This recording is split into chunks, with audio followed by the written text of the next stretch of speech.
दोस्तों आज हम एक्सप्लेन करने वाले हैं पंचायत वेब सीरीज के सीजन 2 को, जिसकी डिमांड हमारे कुछ भाइयों ने की थी। अगर आपको सीजन 1 का रिकैप देखना है तो आप आई बटन पर क्लिक करके देख लीजिए। अब चलिए वीडियो को लाइक कर दीजिए, हम कहानी शुरू करते हैं। तो एपिसोड 1 की शुरुआत में प्रहलाद और विकास पंचायत ऑफिस पहुंचते हैं और वहां जाकर वो सचिव जी को ढूंढने लगते हैं।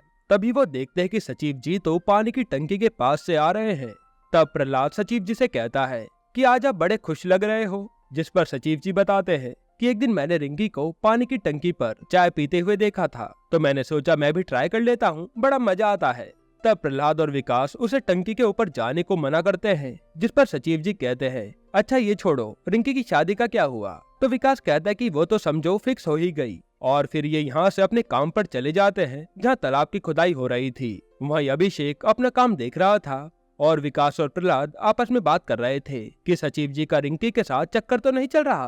तभी सचिव जी के पास परमेश्वर का फोन आता है और सचिव जी उसे ऑफिस आने के लिए कहते हैं। असल में परमेश्वर खुदाई से निकली मिट्टी को खरीदना चाहता था, क्योंकि उसका ईंट का भट्टा था और ये मिट्टी उसे ईंट बनाने में काम आती है। वह दूसरी तरफ मंजू देवी प्रधान को कहती है कि मैं भी खुदाई देखने चलूंगी, लेकिन प्रधान जी उसे जाने से मना कर देते हैं, जिस पे मंजू देवी मुंह बना लेती हैं। इसके बाद अब ये सब पंचायत ऑफिस में मिट्टी बेचने की बात कर रहे थे, जहां प्रधान जी कहते हैं कि इस बारी हम परमेश्वर को मिट्टी ज्यादा रेट में बेचेंगे, लेकिन वो हर बारी दोस्ती का वास्ता देकर मिट्टी कम रेट में ले जाता है। जिस पर सचिव जी प्रधान जी को एक आइडिया देते हैं और कहते हैं कि मिट्टी का मोल भाव मंजू देवी से करवाइए। जिसके बाद सचिव जी परमेश्वर को कॉल करके प्रधान जी के घर पर बुला लेते हैं। इधर प्रधान जी मंजू देवी को कॉल करके बताते हैं कि मिट्टी 300 रुपए तक ही फाइनल करना, इससे नीचे मत जाना। हम सभी घर लेट पहुंचेंगे, उससे पहले तुम मिट्टी का रेट फिक्स कर लेना। अब परमेश्वर प्रधान जी के घर पहुंच जाता है, जहां मंजू देवी उसे चाय पिलाते हुए उसके आने का कारण पूछती है। परमेश्वर बताता है कि प्रधान जी से मिट्टी के बारे में बात करने आया हूँ, जिसपे मंजू देवी कहती है कि मिट्टी के बारे में आप मुझसे बात कर लीजिए, 400 रुपए में मिट्टी फिक्स होगी। जिसपे मोल भाव करते करते वो 300 रुपए में आकर मिट्टी फिक्स कर देती हैं। तब परमेश्वर यहाँ से जाते समय थोड़ा नाराज था और थोड़ी दूर जाने पर उसे प्रधान जी और तीनों जाते हुए दिखते हैं, जिन्हें देखकर उसे सब समझ आ जाता है और वो प्रधान जी को कहता है कि आपने अच्छा नहीं करा। ये कहकर वो वहाँ से चला जाता है। अब ये चारों मंजू देवी के पास आते हैं ये जानने के लिए कि परमेश्वर नाराज होकर क्यों गया। तभी वहाँ रिंकी अपना चार्जर ढूंढते हुए आ जाती है और सचिव जी को देखकर उसे हाय करती है। तब प्रहलाद और विकास एक दूसरे को देखकर इशारे करने लगते हैं। वहीं प्रधान जी सचिव जी को कहते हैं कि आप परमेश्वर के पास जाइए और 280 में मिट्टी का रेट फिक्स करके मामला सेटल करिए। जिसके बाद सचिव जी भट्टे पर जाते हैं परमेश्वर से मिलने और पता चलता है कि वह तो गुस्से में फकोली बाजार निकला हुआ है और रात को वो बीबीपुर जाएगा नाच देखने के लिए। इधर प्रहलाद और विकास आपस में बातें कर रहे थे कि रिंकी और सचिव जी के बीच कुछ तो चल रहा है। तभी वहाँ सचिव जी आते हैं और कहते हैं कि परमेश्वर गुस्से में बीबीपुर चला गया है नाच देखने के लिए, और ये गुस्से में नाच कौन देखने जाता है। इस पर प्रहलाद और विकास सचिव जी को मनाने लगते हैं कि चलो बीबीपुर होकर आते हैं, वहीं परमेश्वर से बात भी कर लेंगे और थोड़ा बहुत नाच भी देख लेंगे, जिससे आपका मूड फ्रेश हो जाएगा। ये सुनकर सचिव जी चलने के लिए तैयार हो जाते हैं। वहीं दूसरी तरफ परमेश्वर नाच देख रहा होता है, जहाँ उसे हरी साड़ी वाली लड़की को देखकर उस पर डाउट होता है कि वो कोई लड़की नहीं बल्कि लड़का नाच रहा है। इधर सचिव जी प्रहलाद और विकास बीबीपुर के लिए निकलते हैं और वहां पहुंचने के बाद वो देखते हैं कि सारा नाच गाना बंद हो चुका है और परमेश्वर एक आदमी से लड़ रहा है। वो इन तीनों को देखता है तो इनके पास आकर बताता है कि एक लड़का लड़की के रूप में नाच रहा था, और जब गांव वालों को पता लगा कि वो लड़की नहीं लड़का है तो गांव वालों ने सारा स्टेज वगैरह तोड़ दिया, जिस चक्कर में उस दूसरी लड़की को चोट भी लग गई। तब प्रहलाद पूछता है कि आखिर गांव वालों को पता कैसे चला, जिस पर परमेश्वर कहता है कि मैंने ही उन्हें बताया था। अब सचिव जी उससे मिट्टी का रेट फिक्स करने के लिए कहते हैं, लेकिन परमेश्वर उससे कहता है कि पहले तुम उस लड़की को डॉक्टर के पास ले जाओ, तभी मैं मिट्टी 280 के रेट में खरीद लूंगा। जिसके बाद सचिव जी उस लड़की को डॉक्टर के पास ले जाकर उसके हाथ पे पट्टी करवाते हैं। फिर वह लड़की अपने साथियों का इंतजार करने लगती है। तभी सचिव जी लड़की को कहते हैं कि ये नाच गाना छोड़ क्यों नहीं देती, जिस पर वो लड़की सचिव जी से पूछती है कि आप अभी कौन सी नौकरी कर रहे हैं। सचिव जी बता दे कि मैं फुलेरा गांव का सचिव हूँ। लड़की पूछती है कि आपको ये काम पसंद है। सचिव जी कहते कि नहीं, मैं तो MBA की तैयारी कर रहा हूँ। तो लड़की कहती है कि फिर तो आप भी मेरी तरह नाच ही रहे हैं। तभी उस लड़की के साथी वहाँ आ जाते हैं और वो लड़की उनके साथ चली जाती है। हालांकि लड़की की बातें सुनकर सचिव जी सोच में पड़ जाते हैं, जिसके बाद प्रहलाद और विकास सचिव जी को छेड़ने लगते हैं कि आपका उस लड़की के साथ चक्कर चलने लगा है क्या। ये सुनकर सचिव जी भड़क जाते हैं कि कहाँ लिखा है कि कोई लड़की और लड़का बात करे तो उनके बीच कुछ चल ही रहा होगा, और वैसे भी मैं यहाँ की लड़की क्यों ही पटाऊंगा, मैं तो 6-7 महीने में यहाँ से जाने वाला हूँ। यह कहकर सचिव जी वहाँ से चले जाते हैं और प्रहलाद विकास को कहता है कि तुम कैसे आदमी हो, इतने शांत आदमी पर शक कर रहे थे कि इनका रिंकी के साथ चक्कर चल रहा है। यहीं पर एपिसोड 1 खत्म होता है। एपिसोड 2 की शुरुआत में हम भूषण नाम के आदमी और उसकी बीवी को बाइक से आते हुए देखते हैं, जहां भूषण अपनी बीवी को कहता है कि इस रोड ने तो बड़ी हालत खराब कर रखी है। जिसके बाद वो सीधा पंचायत ऑफिस पहुंचता है और सचिव जी को कहता है कि सचिव जी अभी तक गाँव का रोड क्यों नहीं बना। प्रधान जी ने पिछले साल ही वादा किया था कि गांव का रोड जल्दी से जल्दी बन जाएगा, इसलिए आप प्रधान जी से बात करिए और जल्द से जल्द एक डेट बताइए कि कब तक गांव का रोड बनेगा। ये कहकर भूषण वहां से चले जाता है। अब सचिव जी प्रधान जी के पास जाते हैं और उससे सब कुछ बताते हैं कि भूषण आया था ऑफिस में और काफी हल्ला करके गया है कि प्रधान जी रोड कब तक बनवाएंगे। जिस पे प्रधान जी सचिव जी को कहते हैं कि रोड बनवाने में कम से कम 30 से 35 लाख का खर्चा आएगा और इतना फंड अभी हमारे पास नहीं है। तब सचिव जी विधायक से बात करने के लिए कहते हैं। प्रधान जी बता दे कि विधायक तो हमें बेच के खा जाएगा, वो रोड बनाने के लिए पैसा नहीं देगा, हमें कुछ दिनों तक इंतजार करना पड़ेगा। तब सचिव जी कहते हैं कि ऐसे तो समय बीतता जाएगा और वह भूषण मुझसे सवाल कर करके मेरा दिमाग खराब कर देगा। इस पर प्रधान जी कहते हैं कि अब आपकी सरकारी नौकरी है, लोगों को बातों में घुमाना सीख लीजिए, आगे बहुत काम आने वाला है। ये सुनकर सचिव जी यहाँ से जाने लगते हैं। तब प्रधान जी उसके हाथ में लौकी थमा देते हैं। फिर वापस ऑफिस आते समय रास्ते में उसे भूषण मिलता है, जो कि पूछने लगता है कि सचिव जी आपने प्रधान जी से बात करी क्या। सचिव जी बताते हैं कि हाँ मैंने बात करी थी, लेकिन अभी फिक्स डेट नहीं है क्योंकि उनके पास फंड नहीं है रोड बनवाने के लिए। इस पर भूषण उसे उटपटांग बातें सुनाने लगता है कि एक लौकी लेकर तुम प्रधान जी की चाटने लगे हो। ये सुनकर सचिव जी का दिमाग खराब हो जाता है और वो डिसाइड करते हैं कि आज से वो प्रधान जी के यहाँ थोड़ा कम ही जाएंगे। लेकिन अगले ही दिन एक और पेपर वर्क आ जाता है। तब सचिव जी प्रधान जी को फोन करके कहते हैं कि एक पेपर पर साइन करवाने थे, तो क्या मंजू देवी ऑफिस आ सकती हैं। प्रधान जी कहते हैं कि मंजू देवी आज तक ऑफिस नहीं आई है, तो अब क्या आएंगी, और मंजू देवी पास वाले मंदिर में ही गई हैं क्योंकि आज रिंकी का बर्थडे है, तो तुम जाकर वही उनसे साइन करवा लो। जिसके बाद सचिव जी पहले तो उस रास्ते को देखते हैं कि कहीं भूषण तो नहीं आ रहा, और रास्ता साफ दिखने पर वो फटाफट मंजू देवी के पास पहुंच जाते हैं और पेपर पर साइन करवाने लगते हैं। लेकिन तभी वहाँ भूषण आ जाता है। फिर मंजू देवी सचिव जी को आज रात रिंकी के बर्थडे पार्टी में इनवाइट करती हैं, लेकिन भूषण को देखकर सचिव जी आने से मना कर देते हैं और कहते कि आज मेरे पास टाइम नहीं है। इसके बाद ये बात मंजू देवी प्रधान जी को बताती है, जिसके बाद प्रधान जी और प्रहलाद सचिव जी के पास पहुंचते हैं और उसे पार्टी में चलने के लिए कहते हैं। जिसके बाद सचिव जी पार्टी में आने के लिए तैयार हो जाते हैं। अब पार्टी में जाने से पहले सचिव जी फकोली बाजार जाकर रिंकी के लिए एक बर्थडे केक खरीद लेते हैं और पार्टी में जाते समय वो उस लौकी को अपनी बाइक में रख लेते हैं, ये सोचते हुए कि रास्ते में अगर भूषण दिखाई दिया तो वो उसे बता देंगे कि वो लौकी प्रधान जी को वापस करने जा रहा है। घर पहुंचने के बाद वो लौकी को अपने बैग में डाल लेते हैं। फिर वो रिंकी को केक देते हैं और उसे बर्थडे विश करते हैं। जिसके बाद रिंकी केक कट करती है और सभी लोग केक खाने लगते हैं। तभी विकास का हाथ सचिव जी के बैग पे पड़ता है और वो उससे पूछने लगते हैं कि ये लौकी आप रात को कहाँ लेकर घूम रहे हैं। और यहाँ आप सचिव जी को सब सच बताना पड़ता है कि कैसे भूषण ने उनकी नाक में दम कर रखा है। जिस पर प्रहलाद कहता है कि भूषण का तो यही काम है, वो लोगों को प्रधान जी के खिलाफ हमेशा भड़काता रहता है, आप उसकी बातों में मत आइए। जिसके बाद सचिव जी यहाँ से जाने लगते हैं। तभी उसे भूषण टकराता है और वो दोबारा से सचिव जी की बेइज्जती करने लगता है। लेकिन इस बार सचिव जी भी चुप नहीं रहते, बल्कि वो उल्टा जवाब देते हुए कहते हैं कि भूषण तुझे और कुछ काम धंधा नहीं रहता क्या, और आज के बाद मेरे आसपास भी दिखाई दिया तो मेरे से बुरा कोई नहीं होगा। इतनी देर में वहाँ प्रधान जी, प्रहलाद और विकास आ जाते हैं, जिन्हें देखकर भूषण वहाँ से चले जाता है। प्रधान जी पूछते हैं कि क्या हुआ सचिव जी, तो सचिव जी कहते हैं कि मैंने भूषण को सुना दिया, अब वो मुझसे फालतू कभी नहीं बोलेगा। यहीं पर एपिसोड 2 खत्म होता है। एपिसोड 3 की शुरुआत में हम ऑफिस में प्रधान जी, विकास और प्रहलाद के लड़के राहुल को देखते हैं, जो कि आर्मी में है और छुट्टी पर आया होता है। यहाँ ये चारों लूडो खेल रहे थे। वहीं सचिव जी सभी गांव के घरों में टॉयलेट सीट लगवाने के लिए भिजवा रहे होते हैं। तभी उसे विनोद का कॉल आता है और वो कहता है कि मेरी टॉयलेट सीट कब तक आएगी, मेरा मिस्त्री यहाँ इंतजार कर रहा है।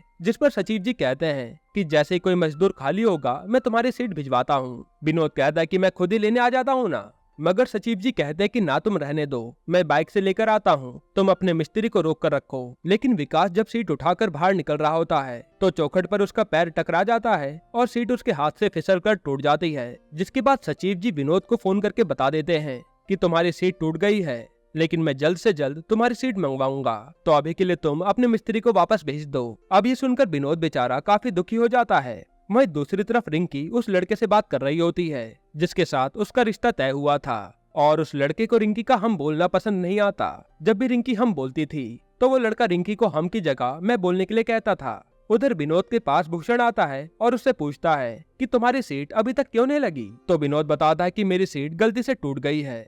इस पर भूषण विनोद को ही भड़काने लगता है कि तुम्हें प्रधान जी के खिलाफ आवाज उठानी चाहिए, वरना ये लोग तुम्हें ऐसे ही दबाते रहेंगे। फिर इधर रात को सचिव जी मोर्टिन जला रहे होते हैं, तभी उसे बीडीओ सर का कॉल आता है और वो बताता है कि सुनने में आया है कि तुम्हारे गांव में टॉयलेट बनने के बाद भी लोग खुले में शौच करने जाते हैं, इसलिए कल डीएम मैडम तुम्हारे गाँव में चेकिंग करने आएंगी, तो जरा देख लेना। जिसके बाद सचिव जी तुरंत प्रधान जी को फोन करते हैं और प्रधान जी प्रहलाद और विकास ऑफिस आ जाते हैं। फिर ये सोचने लगते हैं कि कैसे गांव वालों को बताया जाए कि कल कोई भी खुले में शौच करने ना जाए। तभी सचिव जी को आइडिया आता है कि मंदिर वाले माइक पर अनाउंसमेंट कर देंगे तो सभी के घर तक आवाज पहुंच जाएगी। जिसके बाद सभी मंदिर पहुंचते हैं और वहां के माइक पर अनाउंस करते हैं कि कल कोई भी खुले में शौच करने ना जाए।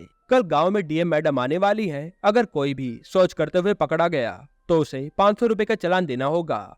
जिसके बाद ये सभी दोबारा ऑफिस आते हैं और डिस्कस करने लगते हैं कि किस किस के यहाँ पर सीट नहीं लगी। तो यहाँ एक विनोद का ही घर बचा होता है जिसके यहाँ सीट नहीं लगी, यानी कल वो पक्का रायता फैलाएगा। तब प्रधान जी कहते हैं कि विनोद को कह देना कि कल सुबह प्रहलाद का टॉयलेट यूज कर ले, और सचिव जी विनोद को मैसेज कर देते हैं कि कल तुम प्रहलाद जी का टॉयलेट यूज कर लेना। और इधर विनोद उस मैसेज को भूषण को जाकर दिखाता है, जिस पर भूषण कहता है कि तुम्हें इन सबको सबक सिखाने का अच्छा मौका मिल गया है, तो कल तुम ही खुले में जाकर शौच करना। जिस पर विनोद कहता है कि अगर उन्होंने मुझे पकड़ लिया तो मेरा चालान कट जाएगा। भूषण कहता है कि तो तुम अपने मुंह पर कपड़ा ढाक कर जाना, और जैसे ही वो तुम्हें पकड़ने आएंगे तो वहां से भाग जाना। अब अगले दिन प्रहलाद सभी को बताता है कि विनोद उसके यहाँ पर आया ही नहीं, जिससे सभी को टेंशन हो जाती है। तब सचिव जी प्रहलाद और विकास को कहते हैं कि आप दोनों जाकर जंगल में देखो, कहीं वो खुले में शौच करने तो चला नहीं गया। उसी समय डीएम मैडम आ जाती हैं और सचिव जी उनके पास चले जाते हैं। फिर मैडम जंगल में चेकिंग करने जाती हैं, तभी उन्हें एक जगह पे मल पड़ा हुआ मिलता है, जिसे देखकर वो पूछती हैं कि ये किसने करा। तब सचिव जी कहते हैं कि ये भैंस का होगा, और ऐसी बातें बनाकर वो सिचुएशन को संभाल लेते हैं। वहीं दूसरी तरफ विनोद अपना काम करने जा ही रहा होता है कि प्रहलाद और विकास उसे आकर पकड़कर वहां से ले जाते हैं, लेकिन उन तीनों को डीएम मैडम देख लेती है और वो फौरन वहां पहुंच जाती है। अब जैसे डीएम मैडम उन तीनों के सामने आती हैं तो वो तीनों बातें घुमाकर वहां से तुरंत रफू चक्कर हो जाते हैं। फिर डीएम मैडम कहते कि सब कुछ ठीक है, लेकिन ध्यान रखना कि कोई खुले में शौच ना करे। यह कहकर वो वहां से चली जाती हैं। और इधर अब विनोद के घर पर भी सीट लग गई थी, जिसे देखकर विनोद काफी खुश होता है। यहीं पर एपिसोड 3 खत्म होता है। एपिसोड 4 की शुरुआत में सचिव जी और विकास नशा मुक्ति प्रचार करने वाली गाड़ी का इंतजार कर रहे होते हैं। तभी सचिव जी प्रधान जी के बारे में पूछता है, जिस पर विकास बताता है कि आज प्रधान जी रिंकी के लिए लड़का देखने जा रहे हैं। तभी वो प्रचार की गाड़ी वाला वहां आ जाता है और सचिव जी उसे समझा देते हैं कि ये पर्चे तुम्हें हर जगह बांटने होंगे और नशा मुक्ति केंद्र की हेडलाइन को बार बार चलाते रहना होगा। ये कहकर सचिव जी अंदर जाने लगते हैं, लेकिन विकास देखता है कि गाड़ी वाले ने तो पी रखी है, यानी वो फुल टल्ली है, और ये बात वो सचिव जी को बताता है। तब सचिव जी तुरंत उसे गाड़ी से उतरने के लिए कहते हैं, लेकिन वो ड्राइवर कहता है कि मैं इतने दूर से गाड़ी चला कर आया हूँ, मुझे कुछ भी नहीं हुआ। जिस पर सचिव जी कहते हैं कि ठीक है, तो तुम यहाँ से चले जाओ, लेकिन गाड़ी आराम से चलाना। हालांकि थोड़ी दूर जाते ही वो गाड़ी को एक पेड़ से ठोक देता है। तब ये देखकर विकास और सचिव जी कहते हैं कि इसे ऐसे तो बाहर नहीं छोड़ सकते, इसलिए वो उस आदमी को पंचायत ऑफिस में ले आते हैं, जहाँ पहले वो उस आदमी को कुर्सी पर जाकर बैठाते हैं, लेकिन वो आदमी तो सचिव जी के कमरे में जाकर उनके बिस्तर पर सो जाता है। ये देखकर सचिव जी को गुस्सा बहुत आता है और वो कहते हैं कि आज ही मैंने नई बेडशीट बिछाई थी और इसने सारी गंदी कर दी। वहीं दूसरी तरफ प्रधान जी, मंजू देवी और रिंकी अपने घर से निकल जाते हैं उस लड़के को देखने के लिए। फिर रास्ते में प्रधान जी को गाड़ी ठुकी हुई दिखती है, इसलिए वो रुकने की कोशिश करते हैं, लेकिन मंजू देवी कहती हैं कि ये सब तुम बाद में देखना, अभी पहले सीधा लड़का देखने चलते हैं। इधर सचिव जी और विकास उस आदमी का नशा कम करने के लिए प्रहलाद को फोन करते हैं और उसे सब बताते हैं कि एक नशेड़ी ऑफिस में आ गया है, अब उसका नशा कैसे उतारा जाए। जिसपे पहले प्रहलाद कहता है कि एक चाटा खींच के मारिए, उसका सारा नशा उतर जाएगा। लेकिन सचिव जी कहते हैं कि कोई अच्छा सा नुस्खा बताइए। तब प्रहलाद बताता है कि दाल चावल बना के खिला दीजिए, थोड़ी देर बाद उसका सारा नशा उतर जाएगा। अब दाल पहले से ही बनी रखी होती है तो विकास थोड़े से चावल बनाने लग जाता है। उधर प्रधान जी और उसकी फैमिली मधुबली रेस्टोरेंट में पहुंच जाते हैं, लेकिन काफी देर इंतजार करने के बाद भी लड़के वाले वहां नहीं आए थे। तब प्रधान जी उन लड़कों वालों को फोन करके कहते हैं कि आप कहाँ रह गए, जिस पर लड़के वाले कहते हैं कि हम तो तुम्हारे बताए रेस्टोरेंट में ही बैठे हैं। लेकिन प्रधान जी कहते हैं कि हम भी तो वहीं बैठे हैं, आप शायद गलत वाले रेस्टोरेंट में चले गए, तो आप जल्दी से यहाँ आ जाइए। लेकिन लड़के वाले आने से मना कर देते हैं और कहते हैं कि हम नहीं आएंगे, अब आपको यहाँ आना पड़ेगा। प्रधान जी कहते हैं कि मैंने तो यहाँ पर पहले से एडवांस बुकिंग कर दी है, तो आप आ जाइए, काफी पैसा खर्चा हो चुका है। लेकिन लड़के वाले तो नहीं मानते और उल्टा प्रधान जी की बेइज्जती करके उन्हें चोर तक कह देते हैं, जिसे सुनकर प्रधान जी का पारा हाई हो जाता है और वो फोन काट देते हैं। अब दूसरी बारी मंजू देवी फोन करती है और कहती है अगर आप नहीं आए तो हम यहाँ से वापस चले जाएंगे। वहीं इधर भूषण फिर से सचिव जी को परेशान करने लगता है और जहाँ कार ठुकी होती है वहीं पर खड़ा होकर हॉर्न बजाने लगता है और कहता कि मैं अब यहीं से निकलूंगा, इसलिए गाड़ी हटाइए। तब सचिव जी और विकास किसी तरह मिलकर उस कार को वहां से हटाते हैं और कार हटाते ही भूषण बगल से निकल जाता है। जिसके बाद सचिव जी और विकास उस आदमी को उठाते हैं और उसे खाना खाने के लिए कहते हैं। तब सचिव जी उस आदमी को कहते हैं कि तुम इतनी पीते क्यों हो। वो आदमी सचिव जी से पूछ लेता है कि तुम कितना कमाते हो। सचिव जी कहते हैं 20,000 रुपए। तो आदमी कहता है कि जिस दिन 20,000 में तुम्हारा घर का खर्चा पूरा नहीं हो पाएगा उस दिन तुम भी नशेड़ी बन जाओगे। अब ये बातें सुनकर सचिव जी का मूड खराब हो जाता है और वो बाहर आकर सिगरेट पीने लगते हैं। तभी प्रहलाद अपने बेटे को स्टेशन छोड़ने जा रहा होता है क्योंकि उसकी आर्मी की छुट्टी पूरी हो गई थी और रास्ते में वो उससे सचिव जी को मिलवाता है। सचिव जी उसे जाते जाते गुड लक भी कहते हैं। वहीं इधर लड़के वालों के न आने पर प्रधान जी और उसकी फैमिली गुस्से में घर वापस लौट रहे थे। तभी सचिव जी ग्रुप में हाई का मैसेज करते हैं। अब इस हाई का मतलब होता है कि आज रात सबके बीच माहौल बनेगा और बियर की बोतलें खुलेंगी। फिर रात को सब एंजॉय कर रहे होते हैं और हम देखते हैं कि उस आदमी को भी होश आ गया है और वो गाड़ी लेकर वहां से चले जाता है। तब प्रधान जी कहते हैं कि दारू किसी की भी सगी नहीं होती, जिसको अपनी चपेट में ले आए उसे बर्बाद कर देती है। ये सुनकर सचिव जी डर के मारे कहते हैं कि आज से मैं भी कंट्रोल में ही पीऊंगा। इस पर सभी लोग उनका मजाक बनाते हुए हंसने लगते हैं। यहीं पर एपिसोड 4 खत्म होता है। एपिसोड 5 की शुरुआत में हम देखते हैं कि गांव में आज कैमरा इंस्टॉल हो रहे थे, साथ ही आज तीज का माहौल भी था। तो मंजू देवी और गांव के सभी औरतों ने अपने अपने पतियों के लिए व्रत रखा होता है। अब मंजू देवी मंदिर में जाने के लिए तैयार हो रही होती है और अंदर प्रधान जी छुप छुप कर नमकीन खा रहे थे। तब मंजू देवी प्रधान को देखकर कहती हैं कि हमारे सामने खाओगे तो हम तुम्हारी नमकीन छीन नहीं लेंगे। जिसके बाद मंजू देवी मंदिर चली जाती है। इधर सचिव जी और विकास बॉल से खेल रहे होते हैं। तभी एक माधव नाम का व्यक्ति सचिव जी के पास आकर कहता है कि मेरी बकरी खो गई है। तो सचिव जी कहते हैं कि इसमें मैं क्या करूं। माधव कहता है कि सीसीटीवी कैमरे की फुटेज चेक करवा दीजिए, एक बार क्या बता मेरी बकरी मिल जाए। जिस पर सचिव जी पहले तो मना करते हैं, लेकिन माधव के बार बार रिक्वेस्ट करने पर वो उसे सीसीटीवी का फुटेज दिखाने लग जाते हैं। अब वो फुटेज पूरे 5 घंटे की होती है। तो माधव आराम से बैठकर वो देख रहा होता है। इधर मंजू देवी मंदिर में पूजा कर रही होती हैं। तभी वहाँ भूषण की पत्नी भी आ जाती है। दोनों एक दूसरे को देखते हैं, लेकिन बिना कुछ कहे भूषण की पत्नी अंदर चली जाती है और मंजू देवी बाहर आ जाती हैं। फिर मंजू देवी अपनी चप्पल पहनती है और वहाँ से घर चली जाती हैं। थोड़ी देर बाद भूषण की पत्नी भी मंदिर से बाहर निकलती है और अपनी चप्पल ढूंढने लगती है। फिर वो कहते कि लगता है कि मेरी चप्पल चोरी हो गई है। जिसके बाद भूषण और उसकी पत्नी क्रांति देवी सीधा पंचायत ऑफिस जाते हैं और सचिव जी को कहते हैं कि रिकॉर्डिंग चेक कराओ। जिस पर सचिव जी भड़क जाते हैं कि ये कैमरा किसी बड़ी चीज के लिए लगवाया गया है, ना कि किसी बकरी या किसी की चप्पल ढूंढने के लिए। लेकिन भूषण तो हर बार की तरह बवाल करने लगता है। तब सचिव जी विकास को रिकॉर्डिंग चेक करवाने के लिए कहते हैं और रिकॉर्डिंग चेक करने पर पता चलता है कि इसकी चप्पल मंजू देवी पहनकर चली गई है, क्योंकि दोनों की चप्पल लगभग सेम थी। जिस पर सचिव जी कहते हैं कि कोई बात नहीं, ये तो गलती से हो गया होगा, उनके घर पर जाकर अपनी चप्पल चेंज कर लो। लेकिन भूषण कहता है कि अब तो ये चोरी का मामला है और मैं इसकी एफआईआर कराऊंगा।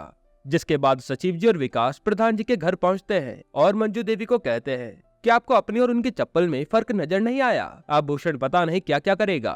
तब रिंकी कहती कि उसके पास एक ही सबूत है, कैमरा रिकॉर्डिंग, जाओ उसे डिलीट कर दो। लेकिन इसमें भी काफी लफड़े हो सकते थे, इसलिए सचिव जी रिकॉर्डिंग डिलीट करने से मना कर देते हैं। जिसके बाद सचिव जी को एक आइडिया आता है और वो कहते हैं कि अगर ये चप्पल इस घर में हुई ना तो फिर वो चप्पल उठाते हैं और भूषण के घर के पीछे जाकर उस चप्पल को उनके घर में फेंक देते हैं। और सचिव जी की किस्मत इतनी खराब निकलती है कि वो चप्पल सीधा क्रांति देवी के सर पर जाकर लगती है। अब ये देखने के बाद भूषण को तो काफी गुस्सा आता है और वो एफआईआर कराने निकल जाता है। तब रास्ते में प्रधान जी और ये तीनों उसको पकड़ लेते हैं और भूषण कहता है कि मैं तुम्हारे खिलाफ एफआईआर करा कर रहूंगा। जिस पर सचिव जी पूछते हैं कि तुम्हारे पास सबूत क्या है, अब तो चप्पल भी तुम्हारे ही यहाँ पर है। और भूषण कहता है कि अभी एक सबूत बाकी है। तो सचिव जी कहते हैं कि अच्छा वो कैमरा रिकॉर्डिंग, उसे तो मैं अभी डिलीट कर देता हूँ। ये कहकर सचिव जी सीधा ऑफिस में जाते हैं और कैमरा रिकॉर्डिंग डिलीट कर देते हैं। तब भूषण वहाँ बैठे माधव को कहता है कि माधव तुम मेरे लिए कोर्ट में गवाही दोगे ना कि इन्होंने तुम्हारे सामने वीडियो डिलीट कर दी थी। तब सचिव जी कहते हैं कि माधव तुम्हारी बकरी वाली वीडियो भी इसी के बगल में है, कहो तो वो भी डिलीट कर दूं। इस पर माधव भूषण से कहता है कि देखा जाए तो तुम्हारी हरकतें बेकार है। तभी प्रधान को फोन आता है कि भूषण की बीवी क्रांति देवी मंजू देवी से लड़ने आई है। ये सुनते प्रधान और सभी लोग प्रधान के घर जाते हैं और यहाँ दोनों की लड़ाई रुकवाते हैं। जिसके बाद क्रांति देवी सभी को कहती है कि अगले इलेक्शन में हम एक बारी जीत गए, इसके बाद हम सबको देख लेंगे। ये कहकर वो यहाँ से चली जाती है। जिसके बाद वहाँ माधव आता है अपनी बकरी लेकर और मंजू देवी उसे कहती है कि अब तो भैया आपकी बकरी मिल गई, तो अगली बार हमें ही वोट देना। माधव कहता है कि जरूर भाभी जी, बस वो हाईवे वाला रोड थोड़ा सा सही हो जाता तो सब कुछ बढ़िया था। तब मंजू देवी प्रधान जी से कहती है कि अगर हमें अगला इलेक्शन जीतना है तो इस सड़क को जल्द से जल्द बनवाना होगा। यहीं पर एपिसोड 5 खत्म होता है। एपिसोड 6 की शुरुआत में हम देखते हैं कि प्रधान जी विधायक से मिलने जा रहे होते हैं, साथ ही वो विधायक के लिए एक लौकी भी रख लेते हैं। यहाँ प्रधान जी के साथ प्रहलाद और विकास भी जाने को कहते हैं, पर सचिव जी उनके साथ जाने से मना कर देते हैं। अब विकास विधायक से मिलने के लिए परफ्यूम वगैरह लगाकर अच्छे से तैयार होकर आता है। दूसरी तरफ रिंकी को वो लड़का बार बार कॉल कर रहा होता है जिसके साथ उसका रिश्ता टूट गया था। तो रिंकी उस लड़के को कहती है कि अगर तुमने दोबारा फोन किया तो मैं अपने पापा को बता दूंगी। तो वो लड़का हंसते हुए कहता है कि हाँ बता ही दो। इधर प्रधान जी, प्रहलाद और विकास विधायक से बात कर रहे होते हैं उस रोड के बारे में, लेकिन विधायक तो उनकी किसी भी बात को सुन नहीं रहा था, बल्कि वो विकास को अपने से थोड़ा दूर बैठा देता है और कहता है कि तुमने कौन सा बदबूदार सेंट लगाया है। ये सुनकर विकास का मुंह लटक जाता है। फिर विधायक रोड बनाने के लिए फंडिंग देने से ही मना कर देता है। जिसके बाद विधायक इन तीनों को एक ट्रैक्टर में बैठाकर अपने लोगों के साथ धरने के लिए भेज देता है, जहाँ वो सब रेलवे ट्रैक पर बैठेंगे एक एक्सप्रेस ट्रेन को रुकवाने के लिए, जो कि फकोली स्टेशन पर नहीं रुकती। उधर रिंकी पंचायत ऑफिस जाती है सचिव जी के पास और बताती है कि वो लड़का मुझे बार बार फोन करके परेशान कर रहा है। जिस पर सचिव जी पहले उसे चाय पिलाते हैं, फिर वो लड़के का नंबर लेकर उससे बात करते हैं और कहते कि मैं गाजियाबाद पुलिस स्टेशन से बात कर रहा हूँ। रिंकी ने तुम्हारे खिलाफ रिपोर्ट दी है, अगर तुमने दोबारा रिंकी को फोन किया तो मजबूरन तुम्हारे खिलाफ एफआईआर करनी पड़ेगी। जिस पर वो लड़का माफी मांगते हुए कहता है कि आज के बाद मैं रिंकी को कॉल नहीं करूंगा। ये सुनकर रिंकी काफी खुश होती है। इधर पुलिस वाले सभी लोगों को रेलवे ट्रैक से हटा देते हैं, लेकिन विधायक के कहने पर प्रधान जी, प्रहलाद और विकास रेलवे ट्रैक पर लेट जाते हैं। जिसके बाद पुलिस उन्हें उठाकर थाने में बंद कर देती है। अब यहाँ रिंकी और मंजू देवी काफी परेशान हो रहे होते हैं क्योंकि प्रधान जी का फोन नहीं लग रहा था। तब रिंकी सचिव जी को फोन करके कहती है कि प्रधान जी का पता लगाओ। वहीं यहाँ पर प्रधान जी पुलिस को समझा रहे होते हैं कि मैं फुलेरा गांव का प्रधान हूँ, लेकिन पुलिस वालों को उनकी बातों पर यकीन नहीं होता। तब सचिव जी उस पुलिस स्टेशन में पहुँचते हैं और पुलिस वालों को बताते हैं कि ये गांव के प्रधान हैं। तब पुलिस वाले उन्हें छोड़ देते हैं। जिसके बाद वो अपनी बाइक लेने के लिए विधायक के घर जाते हैं। अब यहाँ पर विधायक खुद ही उन्हें पुलिस स्टेशन लेने के लिए निकल रहा था और जब विधायक को पता लगता है कि सचिव जी ने इन तीनों को थाने से बाहर निकलवाया है, तब विधायक उसे गाली देने लगता है और काफी भला बुरा सुनाता है कि हम खुद आते और इन्हें निकलवाकर फोटो खिंचवाते और इन्हें मान सम्मान के साथ बाहर लाते तो हमारी छवि भी अच्छी होती, लेकिन तुमने सब कचरा कर दिया। ये सुनकर सचिव जी को बहुत बुरा लगता है कि सबके सामने इतनी बेइज्जती हो गई और विधायक प्रधान जी को कहता है कि हमें पहले कुछ ऐसा करके दिखाओ जिससे हम तुम्हारे गांव के रोड पर इन्वेस्ट कर सके। इसलिए पहले तुम थोड़ी भीड़ इकट्ठा करो, फिर उस दिन हम आएंगे और तुम्हारे गांव में फंडिंग देने का अनाउंसमेंट करेंगे। इसके बाद सब घर आ जाते हैं और रात को रिंकी को अपने पापा से पता लगता है कि सचिव जी के साथ विधायक ने क्या किया।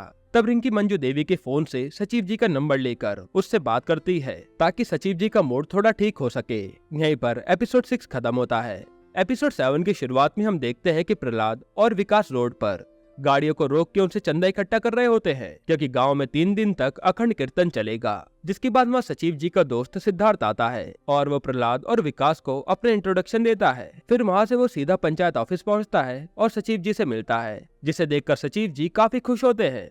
वहीं दूसरी तरफ मंजू देवी प्रधान को कह रही होती है कि हम प्रधान हैं तो हमें सबसे ज्यादा चंदा देना चाहिए, इसलिए आप चंदे में 20,000 रुपए दे दीजिए। इधर सिद्धार्थ सचिव जी को खेत घुमाने के लिए कहता है, जिस पर सचिव जी कहते हैं कि इतनी धूप में कहाँ जाएंगे, अभी तो तू खा पी और आराम कर। जिसके बाद ये दोनों गद्दा लेने के लिए प्रधान जी के यहाँ आते हैं। यहाँ प्रधान जी सिद्धार्थ से मिलते हैं और फिर सचिव जी वहाँ से गद्दा ले लेते हैं। साथ ही जाते समय सिद्धार्थ वहाँ खड़ी भैंस के साथ फोटो भी खिंचवाता है, क्योंकि उसे गांव में आकर काफी मजा आ रहा था। जिसके बाद ये सब एक पेड़ के पास पहुंचते हैं, जहां पर बियर की बोतल खोल ली जाती है और ये सब खूब एंजॉय करते हैं। तभी प्रधान जी सचिव जी को बताते हैं कि अखंड कीर्तन में विधायक को भी बुलाया जा रहा है, जिससे वो हमें रोड की फंडिंग दे। ये सुनकर सचिव जी गुस्सा हो जाते हैं और कहते हैं कि आप सब विधायक के सामने इतना झुककर क्यों रहते हो, कल भी उसने मुझे कितना सुनाया, लेकिन आप में से किसी ने उसे कुछ भी नहीं कहा। दोस्ती बोलने से नहीं होती, उसे निभाया भी जाता है। यह कहकर वो वहाँ से चले जाते हैं। जिसके बाद सब अपने अपने ठिकाने पर जाते हैं और सबका मुंह लटका हुआ था।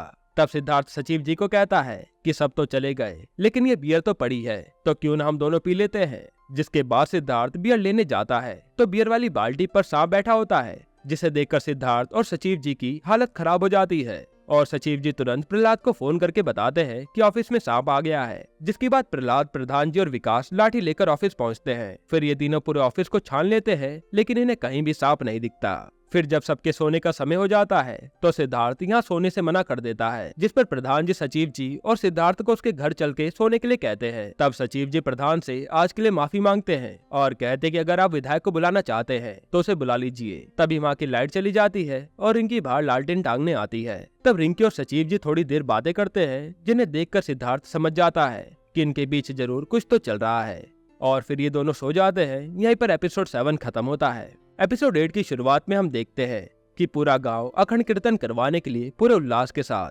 कीर्तन की तैयारियों में लगा हुआ था और वहाँ रिंकी आती है अपनी दोस्त कविता के साथ, जो कि परमेश्वर की बेटी होती है। फिर रिंकी अपने पापा से पैसे लेकर मार्केट चली जाती है। तभी एक आदमी वहाँ से जा रहा होता है, जिससे प्रधान जी चंदा मांगते हैं और वो चंदा देते हुए पूछता है कि आपने कितना चंदा दिया। इस पर विकास कहता है कि आपको नहीं पता, प्रधान जी ने पूरे 20,000 रुपए दिए हैं। जिस पे वो आदमी कहता है कि बताओ, ये बात हम में से किसी को भी नहीं पता, खैर नेकी कर दरिया में डाल। यह कहकर वो वहाँ से चले जाता है। उसके जाने के बाद प्रधान जी विकास और प्रहलाद से कहते हैं कि क्या फायदा इतना पैसा देने का जब किसी को पता ही नहीं है। अब भूषण भी वही होता है जो ये सारी बातें सुन लेता है। जिसके बाद भूषण अपनी पत्नी से बोल रहा होता है कि प्रधान ने पूरे गाँव से चंदा मांगा है, लेकिन हमसे कुछ भी नहीं मांगा, यानी वह पक्का कोई बड़ा गेम खेल रहा है। जिसके बाद वार्ड मेंबर के साथ मीटिंग के समय प्रधान जी सभी को अखंड कीर्तन में चंदा देने के लिए धन्यवाद कहते हैं। तब सचिव जी सभी को बताते हैं कि इस गांव में सबसे ज्यादा चंदा प्रधान जी ने दिया है, वो भी पूरे 20,000 रुपए का।